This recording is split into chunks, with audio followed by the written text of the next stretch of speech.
Господине, как се казвате вие? Георги Матеев Негенов. Откъде сте? Село Гиген. Какви проблеми имахте преди месец-два ли беше? Да, болки в краката. В крака, така. Гангрена имаш? Гангрена, така. Бехте лежали в болница? Бях лежал, 2 пъти бях в болница, влизах, обаче без резултат.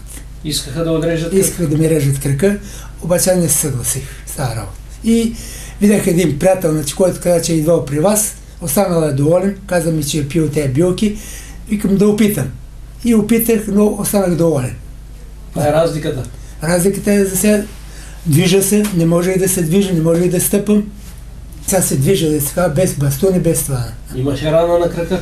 Имах рана, беше доста голяма на пръста, сега със всеки измина ден още има малко, но вече почти намалял. Затваря се? Затваря се. Имам чувство, че след най-много 10 дена няма да има въобще. Значи спасихме рязането на крака? Спасихме, да. От това по-хубаво, какво мога да кажем, на здраве да се. Добре, благодаря ти. И аз ви благодаря много.